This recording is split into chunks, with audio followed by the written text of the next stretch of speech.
Good morning, ladies and gentlemen, and thank you very much for coming. I'm not going to give you long introductions. I think you come here to hear about the poll. I do, however, want to thank both Ken Ballen and Matt Warshaw for the work they've done here and for the survey they've conducted. And Ken is going to present for about 15 minutes. John Alderman, the head of our Middle East section, is going to make some intelligent and insightful comments, and then I'm going to make comments, and then we will open things up to the floor. I'll make the point twice. If you look around, there are a lot of people in the room. That means there are probably going to be a lot of questions. If I may ask you the favor, do make it a question, not a speech or a statement. We all know what a question ends with. It's a question mark. And if we could make it one question rather than a six-part question with subclauses, that would be, so as you're thinking up what to ask, I'd be grateful. We will be passing microphones around. If you'd wait for the mic, that would help. And I would be very grateful if you'd identify yourself when you ask a question. And beyond that, I'm going to let Ken plunge right into it and get to the substance of why we're here. Thank you very much, Tony. Thank you, John. Thank you to the staff of CSIS for putting this on. I very much appreciate it. When we step back and look at Iran, we know what the government thinks. We hear it loud and clear every day. But do we really know what the people think? We have two images, I think, of Iran in the United States. One is the image that's been propagated since 1979 and the hostage crisis of a population driven by radicalism, sworn to view the United States as the great Satan, and imbued with fundamentalism at every level of society. The other image, though, frankly, we have of Iran comes from people who have visited Iran, from scholars, experts, and many here in the Iranian-American community, of a country that's really pro-Western, indeed pro-American, that has no faith in the leadership that rules them and wants a very different society. Well, where is the truth? It's difficult to get at the truth. Public opinion surveys that are scientifically based and empirically valid in Iran are rare. The last one to ask the kinds of questions we did was in September of 2003, and what was the result? The pollster was put in jail. So it's not something that occurs every day. We've done it, and the bottom line is this, ladies and gentlemen. Both sides have some truth in it. The side that tells us there's a lot of fundamentalism and an anti-American feeling among the population, and also people who report back on a nation that's open to the West and open to the United States. Both are true. I would say for most Iranians, the latter is more true, but there are important caveats to remember as we look at it. So the bottom line is we see widespread discontent with the state of the economy in Iran. We see as well a feeling of wanting to be open to the West and the outside world, and a rejection, an opposition to the current system of the unelected rule of the supreme leader, which, keep in mind that Iranians answered that question in that way. If you take away something, I think that's very significant, because that is a red line in Iran. You don't criticize the rule of the supreme leader. You don't criticize his right to rule. And Iranians over the phone, keep that in mind, over the phone, said to us that they oppose that system in favor of a democratic system. So let me go through with you in a little more detail some of our findings specifically. Well, there we go. Well, first, the poll was, we did it as Terror-Free Tomorrow, and it was managed by D3 Systems. And since they're sitting right here in the front row, I've got to give them the plug, www.d3systems.com. Now I can talk to them after the event. I guess I should also say this.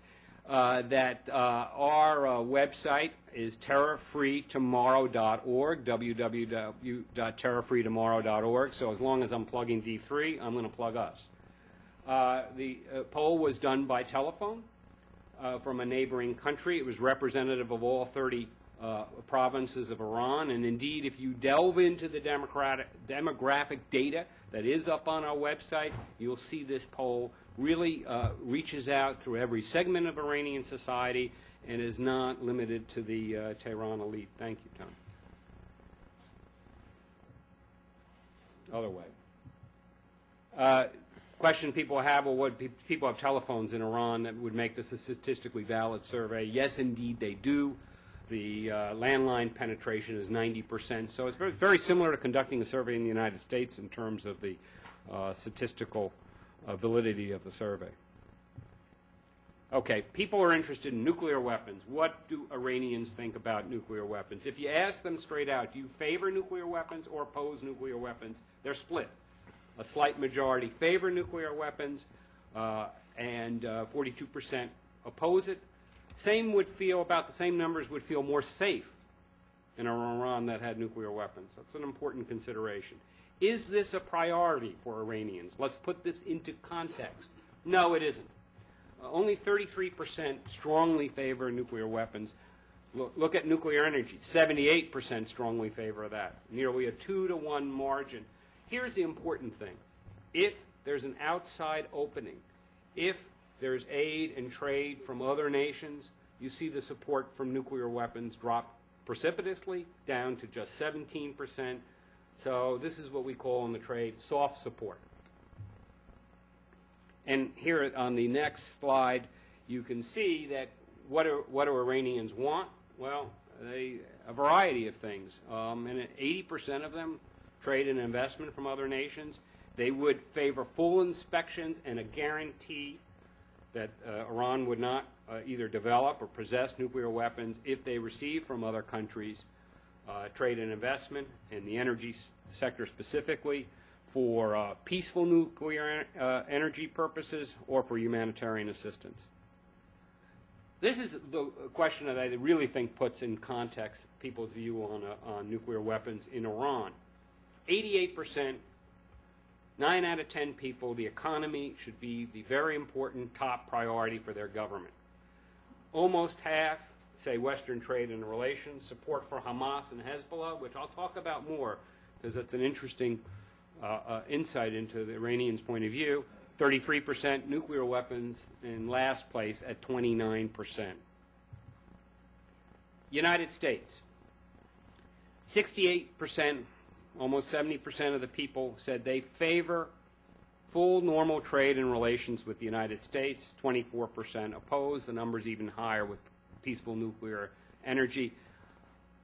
Let me put a bit of, well, the next slide puts a footnote on that a little bit.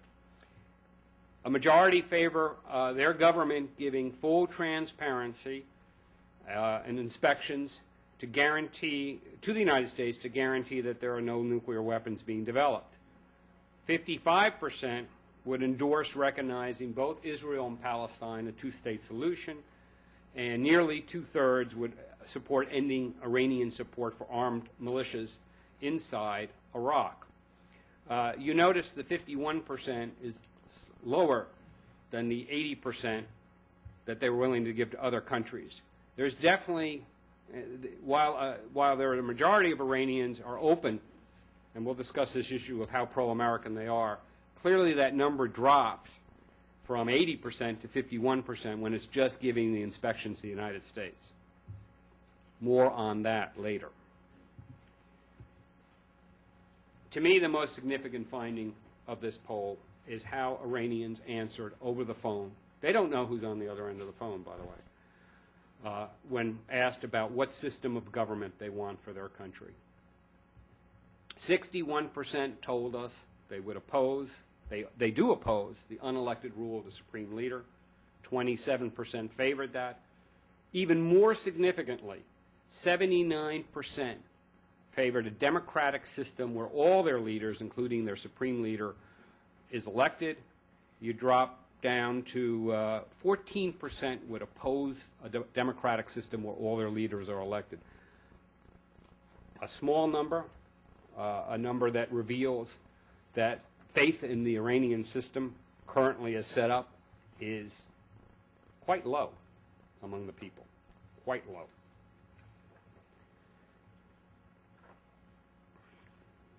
Well, let me put some caveats. I started out by saying there are two views of Iran. One is a country full of rabid radicalism, and another country full of equally strongly held pro-American feelings, and neither view is right. It's a mix. Although the latter view is more correct and closer to the mark than the popular misconception most Americans, I believe, have of Iran. But some caveats. While the vast majority of the people oppose the present system, there's still a significant minority that support it and support President Ahmadinejad's policies. Almost two-thirds of Iranians support financial assistance to Hamas, to Hezbollah, and Iraqi Shiite groups. However, is that a priority for Iranians, that their government support those groups? It is not. Only a third view that as a priority. 88%, if you recall, view the economy as a priority, top priority, and 47% view Western relations as a priority.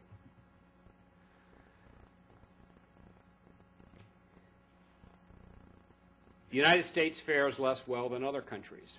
By a nearly 2-1 margin, people want trade and relations with France, European Union, and China, more so than with the United States. Similarly, in terms of humanitarian assistance, they would rather have that from France, European Union, even on some measures Great Britain, which has been a long time bugaboo in the Iranian mind. So what do we take from all of this? Well, I'm going to leave some of the policy conclusions to Tony and John to draw out of this survey. What I would say is this, though, that as we move forward in dealing with Iran as a government, this poll gives us two important lessons. One, that the most important ally the United States potentially has is the Iranian people. The Iranian people nuclear weapons are not their priority. An economic renaissance is. An opening to the world is. We would be well advised, however, to approach Iran not in a unilateral sense, because other nations such as France, perhaps Germany, the European Union, even China, if we can coordinate with them successfully, frankly have more credibility among the Iranian people. But the United States, of necessity, will be in a leadership role. And what we must do, above all, it seems to me, is not neglect the will of the Iranian people, not neglect popular opinion. Is it going to change the government in Iran overnight? Absolutely not. I don't think anyone sees that in an immediate future. Although I will say this poll occurred before the gas rationing now in Iran, and before the riots that we saw from that. And you see this widespread discontent with the economy, even before. I dare say if we did a poll now, it would be higher. But the point to have is, as we formulate policies, as we figure out ways to deal with Iran, we need to put front and center the views of the Iranian people. We need to speak directly to them. And that doesn't only mean saying we're going to have military action against your country or we're going to have sanctions. There's a place for sanctions. Obviously, we're dealing with a difficult regime. But it is time the United States begin to take into account the popular will, the feelings, the public opinion of the countries that we deal with, and specifically Iran as we move forward, because this is an ally, a potential ally that we have not engaged. And that doesn't mean trying to foment revolution. It means supporting the views front and center of the people as we move forward to deal with them and to formulate policy. Thank you. Ken, thank you very much, and let me turn things over to the head of our Middle East program, John Alderman. Thank you. It's a pleasure to see you all today. I want to congratulate Ken on a really fascinating poll. I encourage you all to dig into it. There's a lot of interesting nuance here, and a lot of things that I actually found sort of surprising, given what we have thought the conventional wisdom about where the Iranian people really are. I think the first question is, why should we care about public opinion in Iran? Iran's not really a democracy. I mean, why does public opinion matter in authoritarian states? It seems to me that public opinion does matter in authoritarian states on certain kinds of issues. On issues of national security, I think public opinion matters less, quite frankly, because governments are assumed to have responsibility for national security, and national security in this country and in other countries is the province of elites. But on issues of how do they feel about the economy and the system, how do they feel about their peers, how do they feel toward other kinds of societies and civilizations, do they feel pulled together or pulled apart? I think those are issues where mass opinion really does matter. We have, in this country, for the last several years, been working on the assumption that there is tremendous opposition to the government in Tehran, to the governmental system, and tremendous support for the United States. And we have taken policy decisions based on the assessment that there's sort of an incipient pro-Americanism in Iran. I think it's important, based on these kinds of findings, to reevaluate some of those assumptions. Before getting to the specific findings as well, I think it's also fascinating to note the surprising frankness that comes across in this poll. When I was in Tehran 7 years ago, people used to take the batteries out of cell phones when they talked to you, because there was an assumption that if the battery was in, the cell phone was actually being used as a bugging device, and people were listening to the conversation. That people would tell upwards of 70% of the population would say, you know, the supreme leader stuff doesn't really work for me, over the phone to some unseen person who may well be part of the security services, I think tells you that there's something going on. There's a sort of bravery. It also tells you, I think, that our assumptions have been grounded in elite opinions, in people who live in North Tehran and deal with foreigners all the time and deal with the security services in a different way. And there's not that fear going all throughout the society. I think, again, it's an important kind of corrective to how Iran works, and it's only this kind of polling, only these kind of results, sometimes very surprising results, that can help us understand how that works. Economically, there are a bunch of economics questions in this poll. I found it surprising that 42.3% of the people said the economy is headed in the wrong direction, 79.7% said the economy is fair to poor, and 66.4% say their personal economic situation is better or the same. There's a sort of economic malaise which isn't based on people's personal experience completely, but is a sense that the economy is headed in the wrong direction. I think this gives a lot of texture to what we understand, which is people feel not so much that they're doing worse in absolute terms, but everybody else is getting rich off an oil boom and we're not. Right? People look around the world and they know what global oil prices are, and they say, you know what, we see the growth in the Gulf, we see the growth in other places. Why isn't this reaching us? And here's the sort of expectation gap, which I think that this difference highlights. I was surprised, quite frankly, at the depth of support for Hamas, Hezbollah, and Islamic Jihad. What one hears from elite discussions is these aren't Iranian issues, Iranians don't care, these are issues that the government of Iran pushes to try to give Iran more credibility with nationalists in the Middle East. These aren't authentically Iranian, and they will go away. And I think when 2/3 of the population supports, either strongly or modestly, the money for Hamas and Hezbollah and Islamic Jihad, you can read all the discussions in the New York Times about people whining that how come the money's going overseas and it's not going to us. But the fact is that a lot of Iranians think this is a decent use of money. This is a proper use of money. again, this is the kind of, I think this kind of polling is important to keep in mind when we think about where Iranians really are. On the nuclear issue, there are a lot of questions about the nuclear issue and dividing nuclear weapons from nuclear power. We see a lot of Iranian interest in nuclear power. What I think we've not been well served by the American media about is the issue that there actually is a very good rationale for Iranian nuclear power because of their problems in the general petroleum sector. I was talking to somebody in the oil business yesterday who said Iran, which has vast supplies of natural gas, doesn't export any gas over the winter because they use it all for consumption. I mean, this is a country that it would make economic sense to have civilian nuclear power. The government's talked about the importance of civilian nuclear power, and the people have signed on to the importance of civilian nuclear power.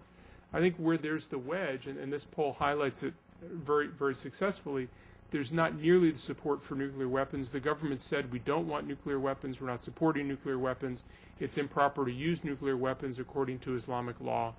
I think here is a wedge issue that Western powers, China also, which is opposed to an Iranian nuclear program, this is where the international community can push. On the one hand, pushing, yes, we want you to have civilian power, but it has to be civilian power under a framework where it doesn't become threatening to the neighbors. Another issue I thought was surprising, and Ken highlighted this a little bit, is we've sort of been led to believe that there's this incipient pro-Americanism in Iran, that nobody believes the government broadcasts, that everybody would immediately get in line for a visa to the United States if there ever were a consulate open in Tehran. A sense that they're just waiting for the ability to express their deep love and appreciation for our country. That's simply not borne out by this poll. The traditional bogeyman of Iranian politics is the British. The British are thought to be manipulating Iranian politics, or thought to be manipulating Iranian politics for much of the last century. And to top it off, you don't really get anything from Britain. I mean, Britain's not the great prize. So traditionally, I think the British have often borne more of the brunt of the hostility than the U.S. has, but you don't really see support for the U.S. You see much more support for Russia and China and other kinds of countries. There's a question about, as Ken suggested, do you favor or oppose normal trade relations? With the U.S., 33% of the people strongly favor normal trade relations, about 11% somewhat favor it, but 38.9% strongly oppose it. That's a big number of people who oppose it. There's a question in the poll, a very interesting one, about if there were a hospital ship to give assistance to the Iranian people, should they allow it to dock and give people assistance? On the U.S. side, it's surprising. 42% say yes, 47% say no. We won't take medical assistance from the U.S. The splits for other countries, China is 75-15, the EU is 72-17, and Saudi Arabia is about 73-17. I mean, that to me highlights a surprising divergence from our assumption that they really love us, that they distinguish between the U.S. people and the U.S. government, that there's really that the government propaganda only makes them like us more. I think if you look at the support for Hamas and Hezbollah, you look at the anti-Americanism, you look at the skepticism, that on the non-elite level, a lot more people buy into the government message. And we have a lot more work to do if the idea is that this is a society of people who are ultimately pro-American. I think what all of this means, I think one issue is there have been some people in the U.S. government who either say we should have a military strike in Iran and people would then use the opportunity to take down the government. We should do various things because this is a society that is on the verge of collapse, and then it would turn pro-American. We should create the kind of conditions where there'd be a huge amount of public pressure to fix the U.S. relationship. I think if you look at all these things, we don't really see that seed of pro-Americanism, of support either for the American people or for the U.S. government that I think many people have assumed is there in Iran. So I think a very, very important conclusion. The other thing, as I suggested before, is on the nuclear issue. there is a tremendous amount of Iranian popular support for civilian nuclear program. And we've been quiet about it, and some of the Gulf states have said, well, we're going to oppose Bushehr on ecological grounds because, you know, nuclear power in Iran is a precursor to nuclear weapons in Iran. We want all of it. So the way we're going to deal with nuclear weapons is by opposing nuclear power. And what this suggests to me is that we have a lot more space to push the Iranians, on the one hand, supporting civilian nuclear use under a lot of safeguards as a way to continue to oppose and push back against the nuclear weapons thing. There's not support for nuclear weapons. We shouldn't allow ourselves to be marginalized, to have Iranian opinion turn against us, when actually on the issue of both nuclear power and nuclear weapons, we're with the bulk of Iranian public opinion, and we should get there, and we should try to have it work both in this broader segment as well as in the elites toward pushing to the kind of policy outcome we're looking for. Thank you. Thanks very much, John. What I would really like to address is not the public opinion poll, but some caveats about public opinion. But before I do that, I'd like to congratulate both Ken and what D3 Systems have done, because I think this is the kind of polling that does provide a lot of insight. And for all the reasons both Ken and John have outlined, public opinion polls are very valuable. I also think what is important here is transparency. You have to actually read the polls to understand them. The summaries lead you into the issue, but you have control questions. You often have contradictions in the data. I, over the years, have really never seen an accurate press summary of a public opinion poll that bothered to list the caveats and the uncertainties in the poll. What you get is the punchline, but it's almost always the punchline reflected in ways which omit the limits of what you're seeing.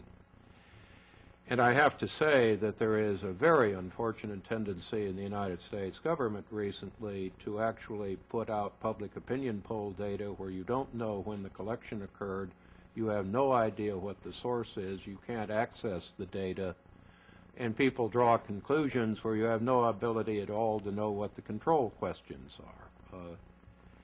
We need to think long and hard in groups like USIA, the State Department, and the Department of Defense. But an unsourced public opinion poll is not a public opinion poll. A public opinion poll without methodology and out of context is what we used to call propaganda. And here I do have to congratulate what Ken and D3 Systems have done. I think it's also important that sometimes when you break out public opinion polls by region and by class, by the demographics John and Ken have mentioned, you get very different results. And we found this in another poll done by ABC on Iraq. The minute you took out the Kurdish zone in Iraq, a lot of the public opinion data became far less favorable, a lot less stable. And that was obvious. The Kurdish zone was more secure. But when you have a national poll that doesn't tell you, when you're in the middle of a counterinsurgency and civil conflicts, what people think in the areas where the conflict is occurring. And this is the reason to sort of parse out this data. One of the striking results in that poll on Iraq was that the primary threat most people saw was not the insurgency, but the militias, because the militias actually were more present, and the United States and the coalition, because every day Iraqis have to worry about checkpoints and about house searches where the bombings, horrifying as they are much more sporadic. And I think this is something which is particularly important here because remember what Iran is today.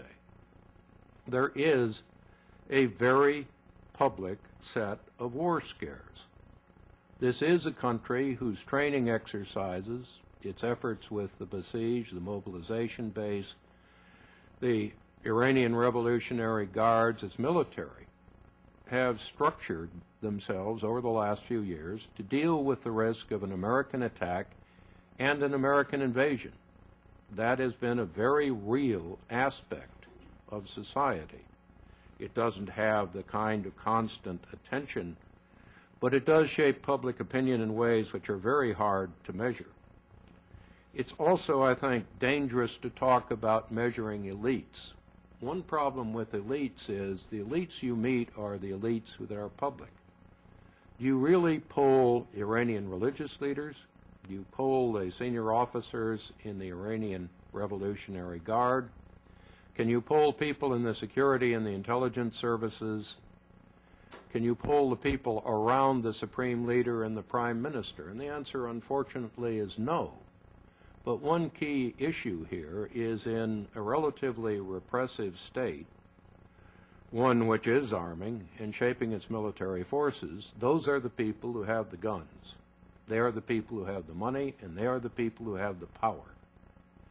And so when you have the elite without the money, the guns, and the power, almost inevitably, when you poll people, you get one set of insights that is different from the people in control. I think that for all the reasons that Ken and John have mentioned, that doesn't make polls any less important, but let's remember the context. I think a point I would reinforce is the essential humanity of what the poll says. I'm not sure how many Americans really do believe that Iranians are in any sense fanatic, anti-American supporters of terrorism or extreme. I don't think any people really fits that characteristic. I can remember after 9/11, there was the same attitude toward the Saudis. And looking at a commercial poll, the primary concern of the Saudis, strangely enough, was with the economy, with jobs, with education, and medical services. Now, I can't think of any other country in the world that might have those priorities. Let's be honest about this. Ordinary people are rarely fanatic or extreme, although they can be driven to that. A couple of other cautions. I don't dispute the results on nuclear weapons at all. But remember that Iran's leaders have denied they are seeking nuclear weapons. They have not attempted to provide open support from the people for this. In fact, they've taken just the other extreme. Nuclear power is good. We're not actually getting nuclear weapons. People are conspiring against us to charge that a peaceful program is a weapons program. So how many Iranians who follow the leadership believe they're deeply committed to nuclear weapons? Well, in Iran, the answer is probably a fair amount because nobody really believes their leaders, at least from my own experience having worked there anyhow. But it is an important point. The other thing is when you ask somebody, are you in favor or against nuclear weapons, nobody knows what that means. They don't know what kind of forces people would recreate, how they'd be deployed, the context in which they'd be used, what the response would be. Understand this is a powerful indicator of today, but it doesn't mean that you are going to face serious problems in going ahead with a nuclear program in the short run, or that the people who support nuclear weapons are going to support them when they see the consequences and the possible response. I think that John hit on a key issue, that is Iranian support for the United States. Other polls by the Pew Trust, polls actually D3 did in Iraq, simply reflect a reality. Over the last 6 years, confidence in the United States, belief that we mean what we say, that we are pursuing democratic objectives, has declined sharply all over the world. There's no reason it shouldn't decline in Iran. To ignore those trends, which have been very consistent in every poll overseas by virtually everyone who's conducted it, is dangerous, not only in Iran, but far more generally. So there is another message there. I get a little concerned, however, when we start polling people on democracy. Democracy and peace. Well, who's against peace? The problem is everybody wants peace on their terms, at their rate, and in their way. If you can't figure out what kind of peace people are in favor of, having people be in favor of peace is a dangerous assumption. In general, may not matter. If you are in a society driven by extremes, with ambitions on the part of its leadership that differ from how people broadly perceive peace, public opinion in favor of peace rarely matters. Public opinion was probably in favor of peace when Germany invaded Poland inside Germany. Certainly that seems to have been the reaction as nearly as anyone can tell. It scarcely helped. So this has to be kept in context. The same is true of democracy. Everybody wants democracy if that means it asserts their goals and interess. What is a lot harder is to be in favor of sharing power or giving up power if people vote against you, particularly if you've never had to deal with it. And to one point about the Supreme Leader, technically speaking, the Supreme Leader is indirectly elected. How many Iranians know or care when they react to questions about the Supreme Leader? I don't know. But it's hard to put this in nuance. A couple of other issues. I am not surprised by the Hezbollah and Hamas reaction.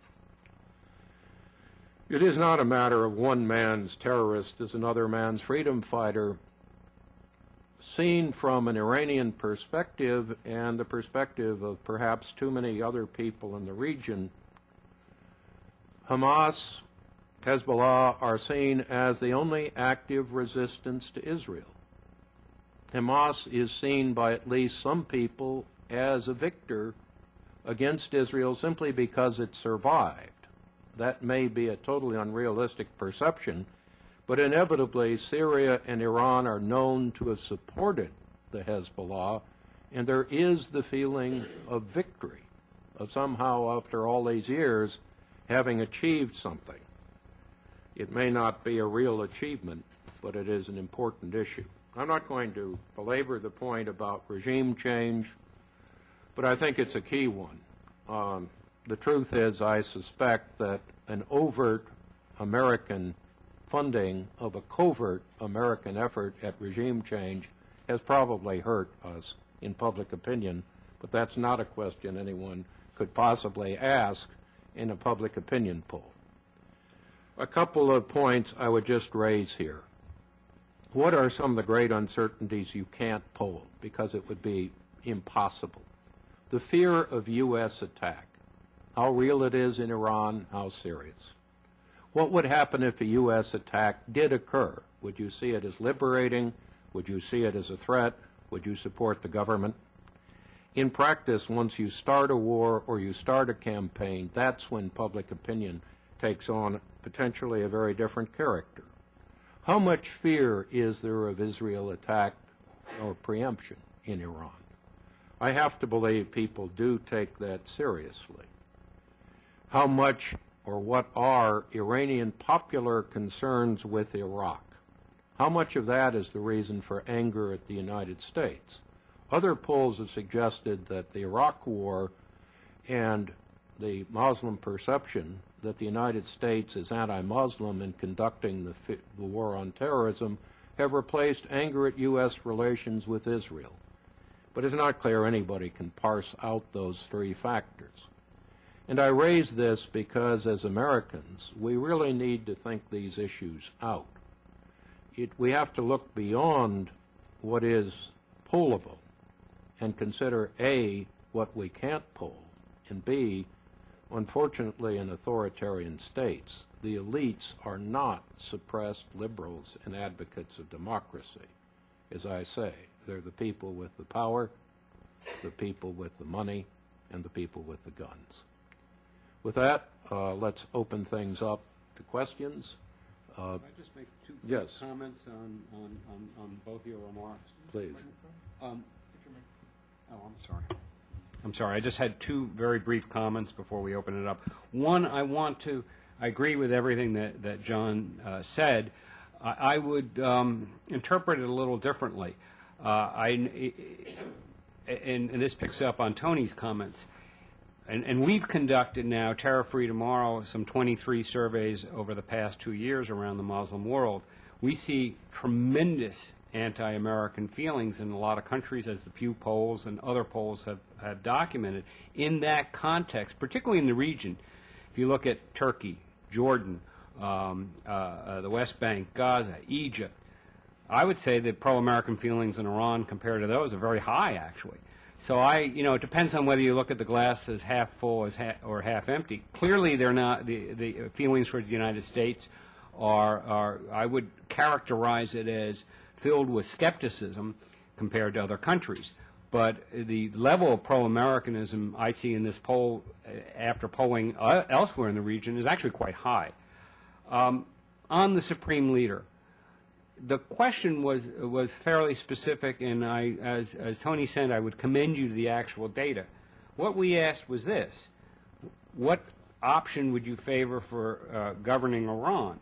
A political system, and I'm reading the question, where the Supreme Leader rules according to religious principles and cannot be chosen or replaced by a direct vote of the people.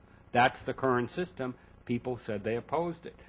A political system where the Supreme Leader, along with all leaders, can be chosen and replaced by a free and direct vote of the people. That's where 80% said they wanted that. This is a red line in Iran. This is not a minor thing to say that you oppose the current religious rule. This is a significant statement by the people in a poll that reached throughout Iran. Interestingly enough, if you listen to some folks, there's a longing for return for the Shah. Our poll did not find that at all. 80% do not want a monarchy and do not want to go backwards in time. Ladies and gentlemen, I'm going to ask you again to wait for the mic and identify yourself, and therefore I'm going to point to the tall gentleman in the front row. I'm Patrick Clausen for the Washington Institute for Near East Policy. A question, Mr. Ballen. The U.S. Treasury Department's Office of Foreign Assets Control has on its website a ruling which states, quote, "The conduct of surveys and interviews in Iran constitutes a prohibited export of services to Iran. It would be contrary to current U.S. government policy to issue a license authorizing such an export of services," end quote. That is specifically about conducting telephone polling in Iran. I think that's an absurd ruling. My question is, did you have any contact with OFAC about whether or not this survey could be done? Well, and what do you think? well, let me well, ask you to follow on. What do you think about this ruling by OFAC? Well, my understanding is first of all, I disagree because that ruling relates to surveys inside Iran. No, it's a telephone poll. Read the left. It's a telephone poll. It's specifically Gentlemen, Pat, I think, Pat, just give him a chance to ask the question. The debate, interesting as it is, will have to be external. Please. No, and it refers to polling from the United States being exported to Iran. So, well, our poll was not conducted from the United States. What about the question on the wisdom of this particular? It has no wisdom. All right, second row, please. Yeah, Howard LaFranchi with the Christian Science Monitor. Mr. Ballen, and perhaps John also, but just given what you found and given what you see in the poll, what does that suggest to you about U.S. policy? Currently, I believe it was $75 million that was appropriated last year for pro-democracy work, working with unions and other pro-democracy groups in Iran. What is the impact of that given what you find about public opinion? Well, I think the public opinion is clear. I'm not sure. I've spoken to Iranians involved in that effort and inside Iran, and I'm not sure that I think we have to draw a distinction between what the public wants and what is the best way of America supporting that. And what I think is one of the best ways we can support that is tell the people of Iran, we're in favor of economic aid, we're in favor, have the carrots out there in a public way that the people seem to want.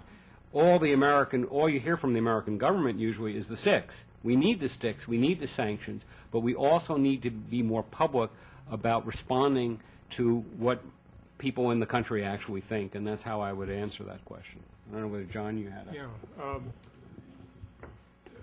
The closer people are to actually living in Iran, the more concern I've had about an overt U.S. campaign to promote democracy for fear that it is the cover, as Tony suggested, for a covert American campaign, which actually ends up being counterproductive. I think there's a great limit to what expatriates can do in terms of domestic politics. And this is a program that, to my mind, appears much more attractive to expatriates than to Iranians who, in a slow and sometimes excruciating way, are trying to modify the way they live in their own country. I have to say, just to follow up, I think first the recent arrests in Iran have given you a signal that if you use this kind of program unwisely, you make it very difficult for people to have a dialogue in Iran. You make it harder for Iranians to visit the United States. You end up with some of the most reputable Iranian-American scholars that I know of being arrested and held on charges that make no sense. You validate hardliners, you validate a regime which by its very nature is conspiratorial and in some ways paranoid in dealing with these problems. It's also a fact that when you visit people in the Gulf or you talk to Iranians, they pick up not only on this, but they pick up on articles that talk about American special forces operating in Iran. And they see this as something of a conspiracy. And I think there are many people in the audience here who do go out to the Gulf and the region. It also fuels the idea that the United States is about to invade or launch a war against Iran, which is something that you hear when you visit Gulf countries, as if it was imminent in spite of all the problems we face in Iraq. And I think the danger here is not that we should not have programs to reach out to Iranians, but the way the program is conducted, it is seen as regime change and regime overthrow, regardless of how the U.S. may describe it. And it is a very dangerous, negative program which does more to aid the regime than hurt it. Third row. Could you wait, Jim, please? Oh, sure. Jim Morrow, Broadcasting Board of Governors. I'm wondering if you can tell which way these attitudes are going in Iran, and the one way you can do that, look at the age distribution. Are the younger generations more pro-American, the older who knew the Shah? Are the younger generations more in line with the current leadership? Are they educated in the schools, and brought to understand the current leadership more?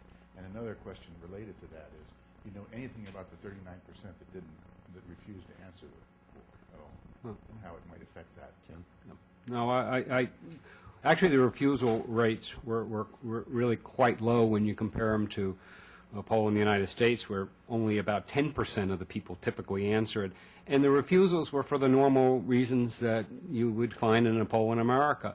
I got laundry on the line, I'm in the middle of dinner, I don't like to answer people on the phone. It was that kind of thing. We did not pick up any great resistance to answering the questions. And your second question was, were there dramatic differences across ages? And the answer, surprisingly enough to me, because we often hear how the younger generation is very distinct from the older people. We didn't see that in the poll. I mean, there were some variations, but it was not wide, and I wouldn't say it was overwhelmingly indicates that the young people feel one way and the older people feel a different way. And the answer to that is no, I would say. So that the idea that somehow the younger people are more pro-American or more anti-American or more pro-Western or not, the differences weren't dramatic. Of course, most people in Iran are young, but we didn't find large or significant differences between the age groups. Just on this point, because it was Ken's polling data that reminded me the extent to which the Iranian age distribution is sort of like a boa constrictor that swallowed a small goat. They had this huge, it's true, they had this huge population boom after the revolution. So what you have in these numbers are you have 50% of the population between 18 and 34. Right? They actually have smaller numbers of kids in elementary and high school And then you get to this huge university, post-university population, the people who can't find jobs, right? And I think that sort of exacerbates some of the economic problems, is you have a whole bunch of people who for years have been getting out of university. A lot of women have been getting out of university, and there aren't jobs for that whole cohort. And then the people running the government are at the other end, the other skinny end of this population distribution of the people who are 60 and over. So it's again another reason why, even for stuff that you know, reading Ken's poll reminds you of stuff that you used to know and sort of updates you and gives you this very interesting picture of what's actually happening in the world. Let me just add one point. This term pro-American, remember, in a poll, you're not asking whether you like Americans, whether you support the policies of President Bush, whether you believe you should have an American political system, whether you should copy the American economy.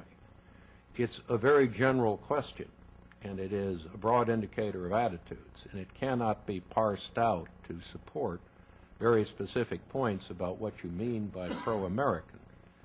One other caution here about reactions to leaders, let us remember our own public opinion polls. We are in a race between the presidency and the Congress to see who can become the most unpopular. And when you actually look at our public opinion polls, they tend to be more negative toward American public leadership in America than Iranians may be toward Iran's political leadership in Iran. The causes are, of course, very different, but again, context in poll results is critical. Questions? Front row, please. Thank you. I'm Dave Pollack from the Washington Institute for Near East Policy. Very interesting. I wanted to ask just on methodology.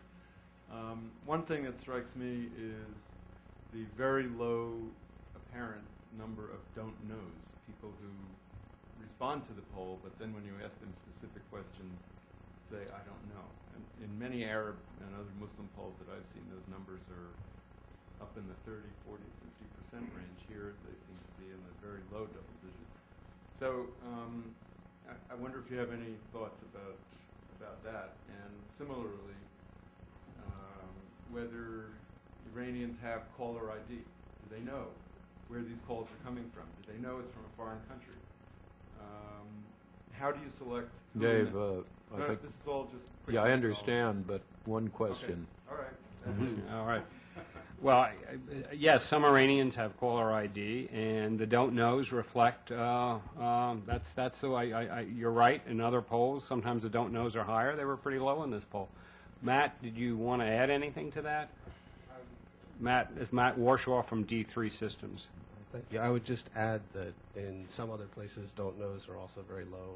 The poll we did for ABC News in Iraq had low don't know responses. I think some of it has to do with how questions are written and framed. If they're fairly straightforward, a lot of people will just give an answer.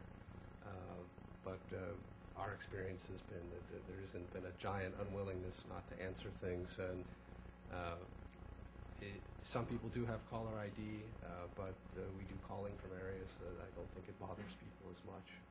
Let me just point out that there are a number of people from D3 here. Some of you may have technical questions. It'll be easy to follow them up after the session, and I certainly would encourage you to do so. Second row over there. Al Milliken, Washington Independent Writers. Relating to the Americans being detained by the Iranian government, was there any insider revelation your polling exposed? How aware are the Iranian people of the most recent accusations and detention of Americans? And back when our media was claiming Iran was holding America hostage, how do Iranians view that time in history? Do we know? This is going to be a quick answer. We didn't ask about that, so we don't know. All right. Next. In the back, please. Hi, Artir Afghani, Middle East Institute. I've conducted field research in Tehran, Iran, in Persian. So I also have some experience in this field. My question is this. Recognizing that the U.S. or the Iranian people have a pretty strong distrust of the American government at this point, based on the ship question and most likely also on the Hezbollah support, does it not make sense to then switch to more carrot-based initiatives rather than creating more and more sticks that would push the Iranian people to distrust the government even further? I'm going to let John begin with that one. First, I think Ken had it right, that what it suggests to me is that broader international action makes more sense. I think on both carrots and sticks. Right? I mean, I've spoken to a number of Chinese officials and folks in think tanks who are pretty alarmed at Iranian saber rattling. And I think you can build a sort of international coalition. Ultimately, I think that's more effective, both on the positive and negative side, with Iran. I think the other thing is there are a lot of incentives, I mean, through with WTO accession, other things that ultimately end up pushing U.S. interests more than they hurt it, and yet the U.S. keeps holding this back as the next wonderful gift we're going to give to the Iranians. It's what, when I was in the State Department, people sometimes referred to as a Trojan carrot. And I'm not quite sure why we're still having a debate about whether we should do this. It seems to me to be kind of a no-brainer. What we saw in this poll is a lot of skepticism about anything the U.S. does on the carrot side or the stick side. And I don't think that suggests that we should go soft right now. In fact, some Iranians have told me that they think there's a real danger that if the U.S. were to be much more malleable now, it would really reward hardliners and reward Ahmadinejad for being tough and saying, see, this is the way we get things out of the world. We do brinksmanship on the nuclear negotiations, do brinksmanship with the United States, and then people give us concessions. That should mean we should steel ourselves rather than give in. I think there's some wisdom to that. I don't see a lot of urgency in fixing the broader issue of bilateral relations, and I think we should probably defer some of that until the Iranians are seeing a little more urgency on their side. Just to follow up on what John said, I think if you offer carrots without concessions, they're always out there. They're always an incentive. They're always an argument for people to listen to you. We are not terribly good at articulating or reiterating carrots. We are very good at articulating and reiterating sticks. I think, too, that when you look at this, part of the resolution that was passed offered very significant carrots, not just restrictions on Iran's nuclear efforts. I'm referring to the UN resolution. One problem is we haven't used that well enough. We haven't publicized it enough, talked about it. And I think this is just sort of a general rule. The point you raise is a valid one. I wouldn't give up on sticks with this regime. I certainly wouldn't offer concessions, but I think a better, more aggressive diplomatic use of carrots would be a very wise thing to attempt. And I think this poll shows the Iranian people would be receptive to that as well. Okay. Young lady in the second row. Hi, Jane Mossbacker, State Department. I have a question about I think you said that 2/3 of the people are sympathetic to Hezbollah and Hamas. I'm wondering how y'all would suggest the U.S. government approaching that fact. Well, I'll be brief. It didn't. 2/3 of the people in our poll stated they support financial assistance to Hamas, Hezbollah, and Iraqi Shiite militia, and 1/3 saw that as a priority. I don't know, John or Tony, if you want to follow up on that. I mean, I don't think that's something that we're going to be able to reach into Iranian society and change. I think it's just an important indicator, I think, that we have assumed that there's an incipient similarity of worldview between us and the Iranians. The only thing standing between us and a good bilateral relationship is this miserable government.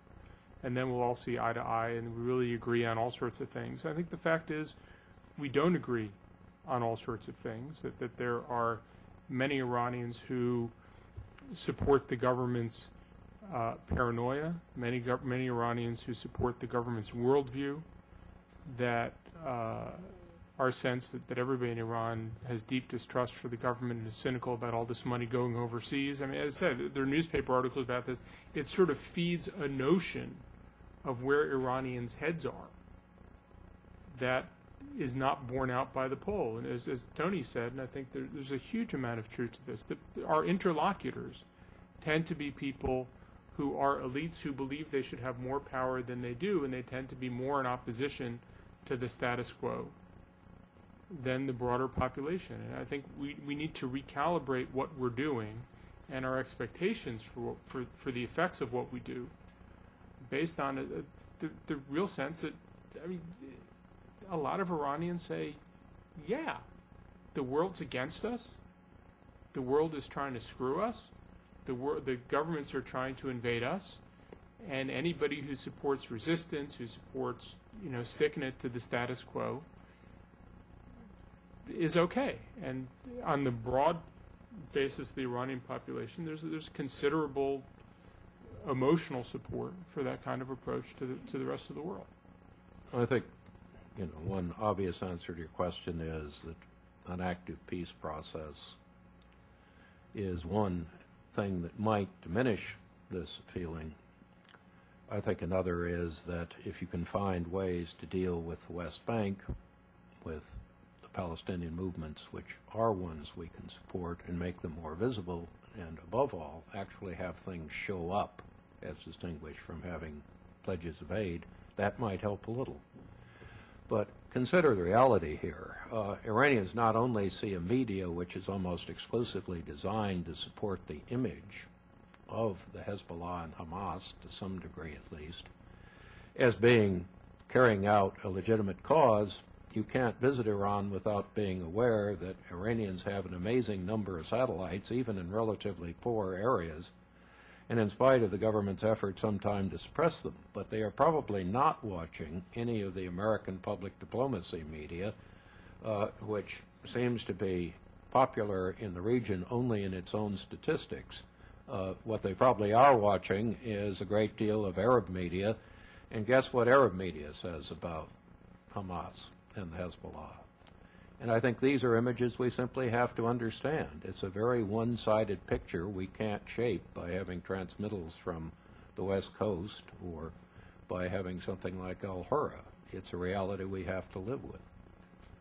Having said that, still, though, there's a contradiction in the poll, because 55% of Iranians, in the context of renewed relations with the United States, would support recognizing Israel. So there's some contradictions there. I don't really think there are contradictions, Ken. I think recognizing Israel under what conditions? Under a Palestinian state. Peace under what conditions? Out of the Israelis you poll who would give up the Golan, as long as that's the only question you ask, you get significant reactions. But Israelis care very deeply what that would actually mean, how much security and under what conditions, and the people who support it. And this is part of the problem. There are limits to how much you can draw from this. There's a question in the far back over there. I'm Diane Perlman. I'm a social scientist. Could you wait for the mic? And thank you. I'm Diane Perlman. I'm a social scientist, and I study enemy images, cycles of terrorism, and conflict transformation. So first of all, thank you very much for your work. I think this is very important to get out in the field. And from what we're observing, I think we're gripped in a cycle of what I call self-fulfilling paranoia, that we act out of fear and we provoke fear in them. And actors are more dangerous when they're afraid. We're more dangerous when we're afraid, and also when we're humiliated. And I think it's also important to look at the dynamics of the effect of U.S. policy on their attitudes. For example, after 9/11, Iranians were having candlelight vigils in the streets all over. They were helping us with intelligence with al-Qaeda. In 2003, they made an offer to the U.S., and they agreed to accept Israel and to defund Hamas and Hezbollah. So when we rejected them, we... Can we get to the question? Yeah, well, I think that what your work is helpful in reducing, that we need to do more tension reduction, and are you including any strategies from the field of conflict transformation, tension reduction in your work? Any comment? No. Thanks very much. Let's see. What, in the middle, second row. Hi, my name is Cecilia Snyder. I'm with Our Voices Together, and I just want to follow up on the reiterating the carrot kind of idea.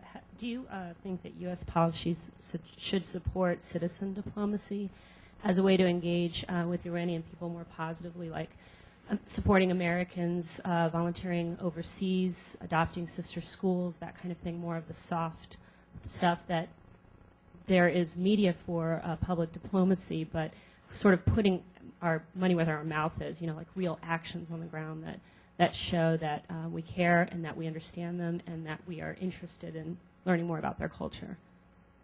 John, do you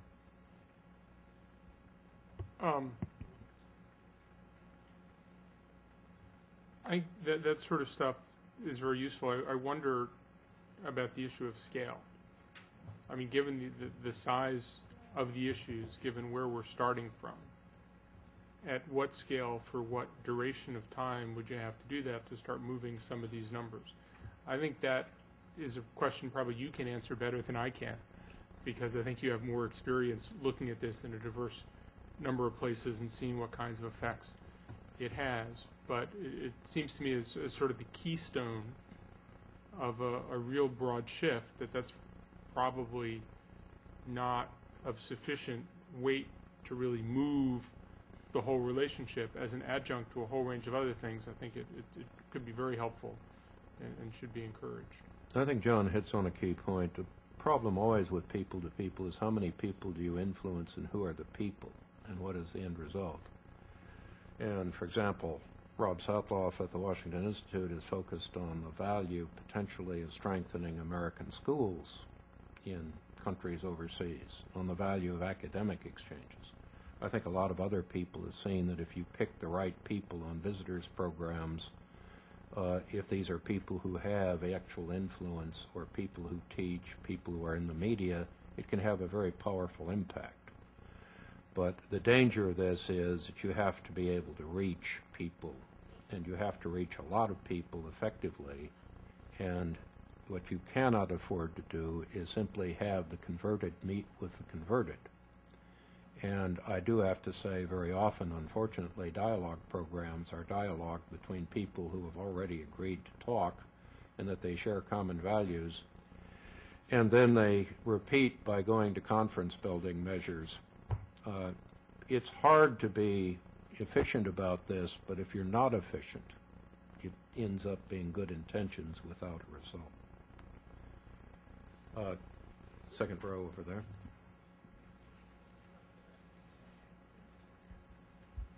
Thanks. My name is Joanne Thornton. I'm with the Stanford Group Company. And I wanted to ask about prospects for the Iranian people to exercise these opinions, excuse me, in the next election cycle in Iran, given all the constraints of the current system. And one of the reasons I ask is that I read a report several weeks ago. I don't know if it was accurate, but it was a report that said the Majlis had supported a proposal to consolidate the next presidential and parliamentary elections so that they would both take place in the fall of 2008, which presumably, because of the size and importance of the election, would draw a lot of people to the polls. So any thoughts about prospects for election change? Thanks. Elections in Iran are interesting because there's sort of two sets, maybe three sets of negotiations that take place. There's who's actually allowed to run in the elections. There's sort of how they're allowed to run, and then there's the actual voting part. And I think that you have to make it through all three stages to win. A lot of people are knocked out in stage one or stage two. Mohammad Khatami was elected as a sort of surprise protest vote, which shows that there's still some unpredictability in elections. I think there's no question, as we look at other indicators in Iran, that opposition to the president seems to be rising. Monica Majoni, who's a fellow with us right now, has a very interesting piece on the web in Foreign Policy, arguing that actually the conservatives like Mohammad Khalibaf and Larijani, the negotiator, are seeming to outflank the radicals like the president and suggesting that the president will be taken down a notch either before the elections or at the elections, certainly won't be reelected. It's hard to read all this stuff, and it's hard to see how it plays out. I think that from my reading of it, the leader hasn't completely lost patience with the president. That is, Khamenei has not decided the president is a liability. In fact, if anything, the president's ham-handedness starts making conservatives look pretty moderate, which is not totally opposed to their views. So I think they're all going to play this a little bit longer. I don't think my reading is that we're not yet at this moment of crisis. But the president is being political, and the leader's being political, and the other guys are being political, and they're going to keep being political. And I think that the important thing to keep in mind is what can we figure out about what's happening with these other two stages of actual electoral victory.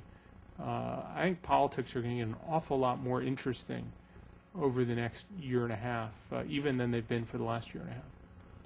I'd agree with John, but I guess I would bet a modest amount of money that by the time the election rolls around, or elections, there will be even more selectivity as who's allowed to run, more constraints on who can actually participate in the political process, more review, and the people who will tend to be pushed out are the people who supported Khatami, or the people who might support a more reform-oriented structure, and the people who will survive may not agree with each other, but they will be more conservative. I hope that isn't the case. It is a guess, not a prediction, but things have not been going well inside Iran recently, and it isn't just a matter of votes, it's a matter of intimidation, threats, and arrests. And that, I think, is because there are a lot of people in Iran who, if this was a real democracy, would probably produce different political results for all the reasons John's outlined.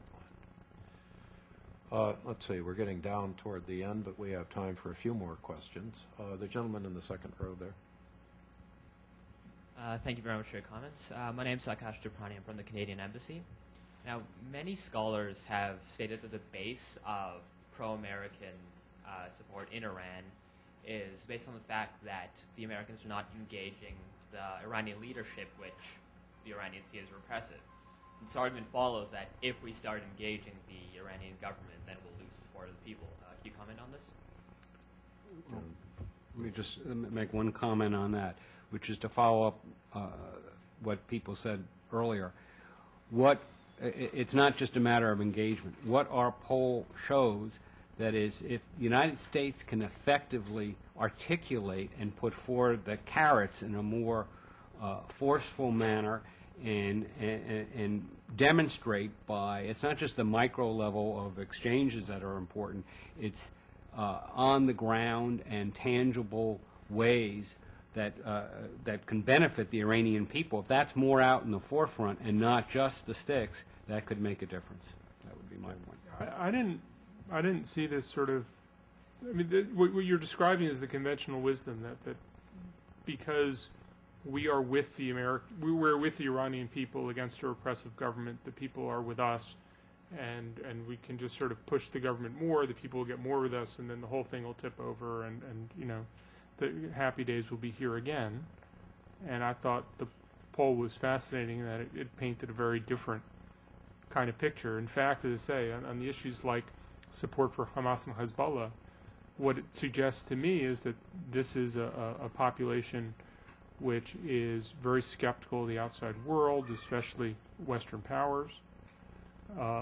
This is a population that supports the Iranian government against foreign governments, and that they feel that the world is giving them a short shrift, especially on issues like nuclear energy. That's, I think, a very different kind of picture than the one that we mostly hear. And I think it does suggest a different kind of approach, and we need to have a different set of expectations for the areas where we should push the Iranian government and what kinds of popular results we would have. And then I think you have to bear in mind Tony's very important admonition that the people who act, the elites that really matter, are elites who are almost completely untouched by these polls. And they have a different set of opinions as well.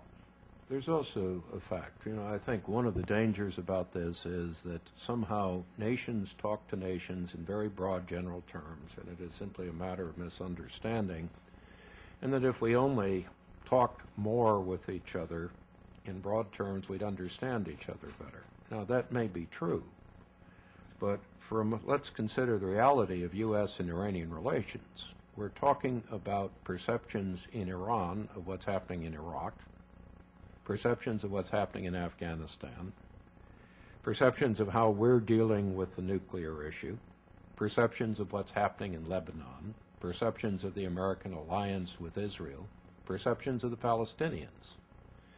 We're also talking about issues which are extraordinarily difficult to move forward on, because it isn't a matter of do Americans like Iranians and Iranians like Americans.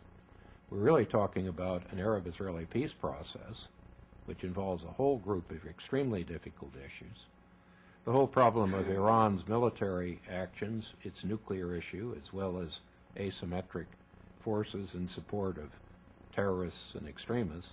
We're talking about Iran's presence in Iraq. And none of these are warm and fuzzy, and none of them are things that you can parse out without having separate perceptions and polls about what various Iranians think about these individual issues as distinguished from their overall perception of the United States, which is everything from rock music to the president in vague and general ways. Let's see, ladies and gentlemen, let me just, one last question, and I'm going to split the difference. The man with the yellow tie.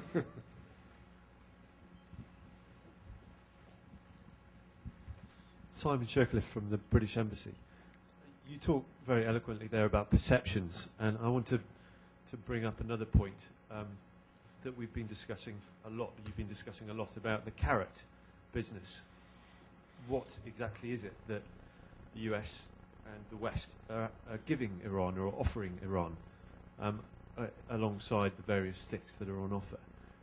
I think the point that I want to make and the comment that I'd like to ask for is it is very easy for your average Iranian to listen and hear the stick.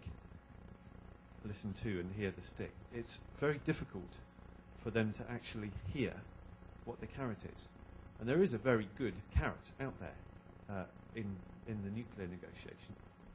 The offer that was put on the table back in August of 2006 covers an awful lot of different issues that the average Iranian, I'm sure, would be very interested in if they heard it. Now, one of these problems, again, has come up earlier, is the business about communicating from here, from the US, from Europe into Iran. That is very difficult. I appreciate that there's a lot more work that can be done about that. But a question really on the polling side, did you dig into exactly what sort of measure of trust the Iranian people have in the news that they listen to? That was not asked specifically. We did not delve into that. I would just add, and by way of summary, what you see in the poll is very clear, that there is, as John and Tony pointed out, a great deal of skepticism towards the United States. There's skepticism towards foreign intervention. There's clearly a nationalist feeling. There's also a great desire, primarily based on economic needs, to reach out to the West and to China and to other nations, to open up trade, to have economic advancement. The level of unemployment and underemployment in Iran is huge. There are people with university degrees, women who stay at home, who don't have opportunities. There's a palpable desire that springs out from the survey of people who want a different economic life and who also want a different kind of a government than they have. So I think as the United States approaches, it would behoove us, and with the international community and with France and other nations that might have more credibility inside Iran, to make very clear in a demonstrable way what kind of carrots, what kind of economic advancement we could offer. Let me just make a general comment. I think sometimes people have the impression that what's changed in this region is either the internet or satellite television, and it has suddenly made a breakthrough and opened up communications. And to some extent, that has helped. But anyone who visited this region in the early 60s knows there was this little device known as the transistor shortwave radio. And the truth is, there hasn't been a single country here that has been able to control the media in the sense of access for its elites since that appeared. It has certainly been an issue where you could hear, before the '67 war, people in regions which had very different propaganda lines listening to the BBC or whatever. It was certainly true in Iraq during Saddam Hussein, and particularly during the Iran-Iraq War. Almost everybody would tune in to foreign broadcasting who was in the sort of power structure, and there really wasn't that much suppression of it. So I don't think it's access to communication, particularly among elites, that is the problem. It is A, what do you communicate, and then B, competition. And what really has changed is there's a lot of alternative to the state media from local media now, and that's having a lot more penetration. But unfortunately, that's a survey which I find the data on is so self-serving among many of the various media sources, I'm going to put a lot more credence in Ken's polls than I am in the polls of who listens to what that are coming out of the region. Ladies and gentlemen, let me just give Ken a last opportunity to sort of sum up if he wishes, or John, and Ken? Well, I think this has been a good discussion. I do agree with Tony. I think the data is very important. There are a lot of subtleties. There is a message coming out of here, and I think it's a message of what people really, as Tony mentioned before, there's a common humanity that's clear from this poll, and I think as we proceed with a very difficult regime and a very difficult situation with a clear intention to arm itself with nuclear weapons, we need to start to take advantage of the public opinion of the people of Iran to reach out for them in tangible, positive economic aid, and with our allies and with other nations that are not always allied with us, such as China. The Iranians see the Chinese, they see the prosperity that's growing in China. They want that too. And I think we need to respond to that. It may be a way of diffusing the nuclear crisis in terms of weapons versus energy. John? Well, ladies and gentlemen, let me just have this last word. Thank you very much for coming. I hope that this is a demonstration we have a very important tool here. It's one of many, and like all tools, it has to be used well. But I do think it's produced some very important insights, and I hope you will take the opportunity to follow up Ken on his website and D3 and look through this results in detail. But again, thank you very much for coming.